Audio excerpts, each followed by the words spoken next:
ხო.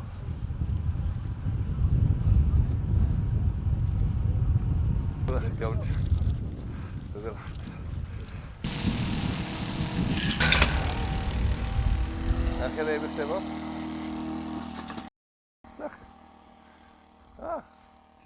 Ობაგერი.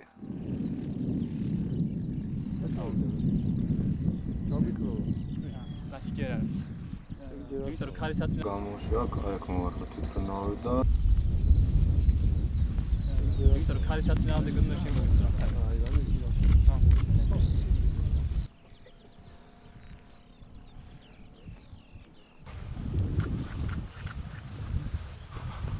ეს სინამდვილეში არის პირველი მაღალტექნოლოგიური ქართული პროდუქტი, რაც ხშირად საქართველოში შექმნა. რანჩე ყველაფერი რაც ქონდა ჩვენ ადრე ეს სხვა მხრიდან იყო გადმოღებული.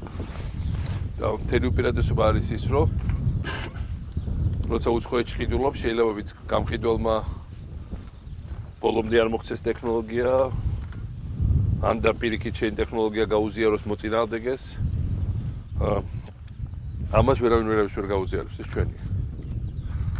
და რაც ორი პერსპექტივა ხა ეს არის ესე დასაწყისი მარტო პერსპექტივაა რომ ბევრად დიდები გავაკეთოთ, ბევრად უფრო დახვეწილები, ხო?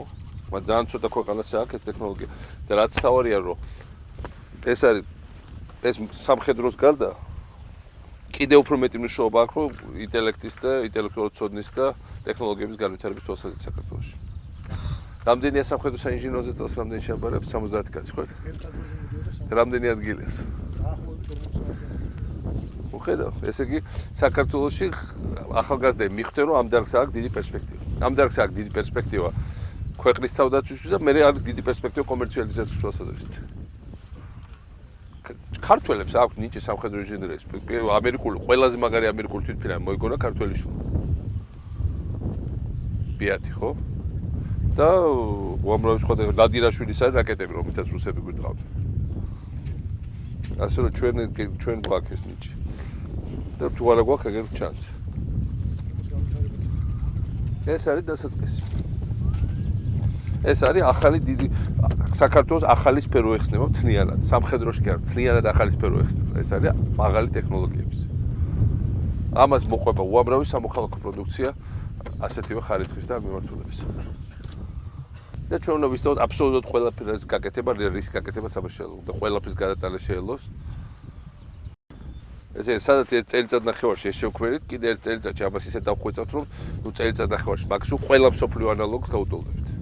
CDD-ით და ტექნიკურ პარამეტრებს. წელს გამოვიყავთ ესენი აღლუმს და შემდეგ აღლუმზე გამოვიყავთ 5-ჯერ დიდები და 10-ჯერ დიდები.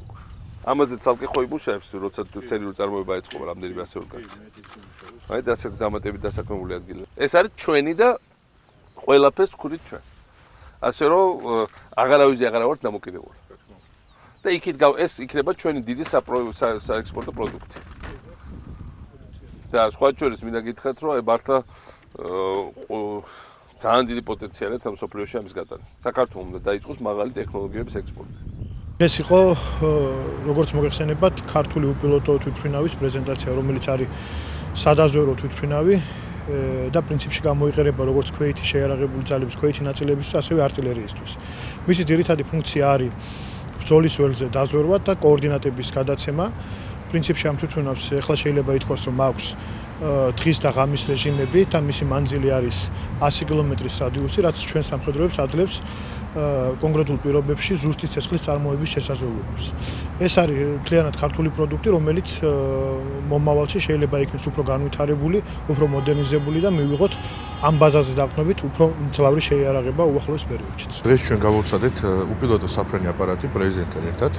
ეს უპილოტო საფრენი აპარატი თავიდან ბოლომდე დამზადებული არის ჩვენს ავიაციის ქარხანაში საქართველოში. მას აქვს ძალიან კარგი ტექნიკური მახასიათებლები. ყველაზე დადებითი რაც ამ უპილოტო საფრენი აპარატის არის ის, რომ მას შეუძლია ნებისმიერი ადგილიდან აფრინდეს და ნებისმიერ რელიეფზე განახორციელოს დაჯდომა. მას აქვს ფრენის რადიუსი სადღაც 150 კილომეტრის ფარგლებში, შეუძლია 20 კილომეტრამდე სიმაღლეზე იფრინოს, განახორციელოს გადაღებები როგორც თერმული, ისევე ღამის ხედვის კამერით და გარდა ამისა ფოტოაპარატით განახორციელოს გადაღებები და შექმნას გუკაზე დაიტანოს აღნიშნული სურათები, ასევე შეუძლია ძალიან სწრაფად მოხსნას კოორდინატები, რაც ძალიან კარგი იარაღი იქნება იმ შემთხვევაში артиლერიისთვის.